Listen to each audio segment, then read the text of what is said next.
Francisco Cândido Xavier, Evolução em Dois Mundos, 10º livro da coleção A Vida no Mundo Espiritual, ditado pelo Espírito André Luiz. 19º capítulo da segunda parte do livro. Predisposições mórbidas. Como apreendermos a existência das predisposições mórbidas do corpo espiritual? Não podemos olvidar que a imprudência e o ócio se responsabilizam por múltiplas enfermidades, como sejam os desastres circulatórios provenientes da gula, as infecções tomadas à carência de higiene, os desequilíbrios nervosos nascidos da toxicomania e a exaustão decorrente de excessos vários. De modo geral, porém, a etiologia das moléstias perduráveis que afligem o corpo físico e o dilaceram, guardam no corpo espiritual as suas causas profundas. A recordação dessa ou daquela falta grave, mormente daquelas que jazem recalcadas no espírito, sem que o desabafo e a corrigenda funcionem por válvulas de alívio às chagas ocultas do arrependimento, cria na mente um estado anômalo que podemos classificar de zona de remorso, em torno da qual a onda viva e contínua do pensamento passa a enovelar-se em circuito fechado sobre si mesma, com reflexo permanente na parte do veículo fisiopsicossomático, ligada à lembrança das pessoas e circunstâncias associadas ao erro de nossa autoria. Estabelecida a ideia fixa sobre esse nódulo de forças mentais desequilibradas, é indispensável que acontecimentos reparadores se nos contraponham ao modo enfermiço de ser, para que nos sintamos exonerados desse ou daquele fardo íntimo, ou exatamente redimidos perante a lei.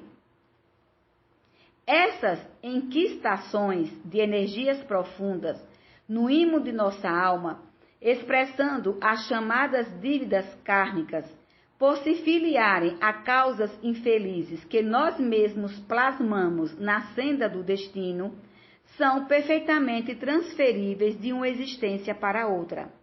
Isso porque, se nos comprometemos diante da lei divina em qualquer idade da nossa vida responsável, é lógico venhamos a resgatar as nossas obrigações em qualquer tempo, dentro das mesmas circunstâncias nas quais patrocinamos a ofensa em prejuízo dos outros.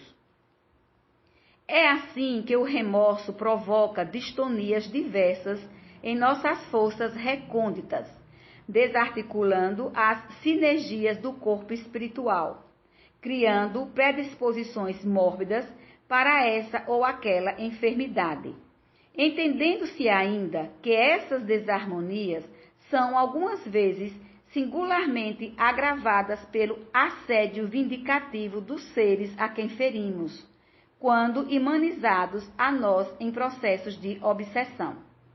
Todavia, ainda mesmo quando sejamos perdoados pelas vítimas de nossa insânia, detemos conosco os resíduos mentais da culpa, qual depósito de lodo no fundo de calma piscina, e que um dia virão à tona de nossa existência, para a necessária expulsão à medida que se nos acentue o devotamento à higiene moral.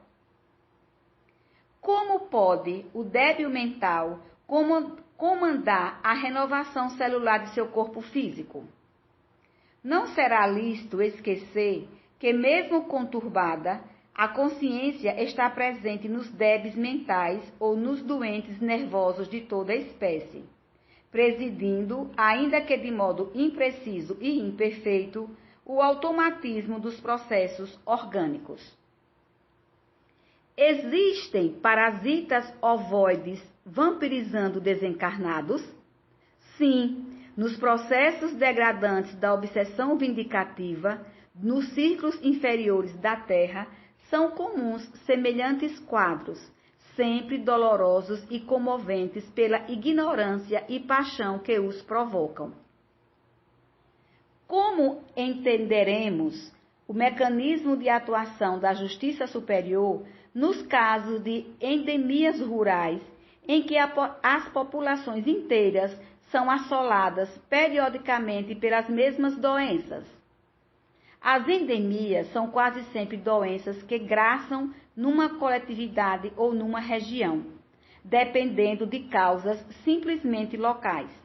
Devemos, assim, capitulá-las, não obstante os casos kármicos individuais que se agravam por influência delas, no quadro das conquistas higiênicas que o homem é naturalmente obrigado a realizar por si, como preço devido ao progresso comum.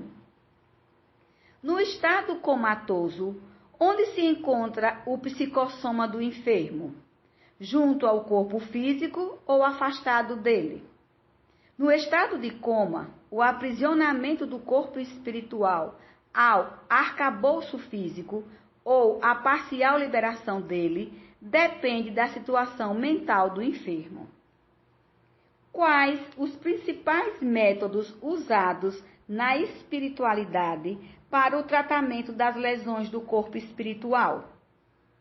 Na espiritualidade, os servidores da medicina penetram com mais segurança na história do enfermo para estudar, com o êxito possível, os mecanismos da doença que lhes são particulares. Aí, os exames nos tecidos psicossomáticos com aparelhos de precisão correspondendo às inspeções instrumentais e laboratoriais em voga na Terra, podem ser enriquecidos com a ficha kármica do paciente, a qual determina quanto à reversibilidade ou irreversibilidade da moléstia, antes de nova reencarnação, motivo porque numerosos doentes são tratáveis, mas somente curáveis mediante longas ou curtas internações no campo físico, a fim de que as causas profundas do mal sejam extirpadas da mente pelo contato direto com as lutas em que se configuraram. Curial, portanto, é que o médico espiritual se utilize ainda, de certa maneira, da medicação que vos é conhecida, no socorro aos desencarnados em sofrimento.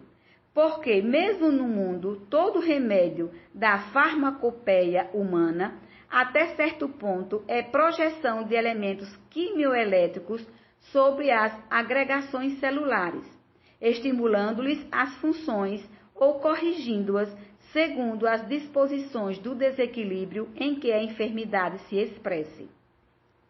Contudo, é imperioso reconhecer que na esfera superior o médico não se ergue apenas com o pedestal da cultura acadêmica, qual ocorre frequentemente entre os homens, mas sim também com as qualidades morais que lhe confiram valor e ponderação, humildade e devotamento, visto que a psicoterapia e o magnetismo, largamente usados no plano extrafísico, exigem dele grandeza de caráter e pureza de coração. Uberaba, 25 de junho de 1958.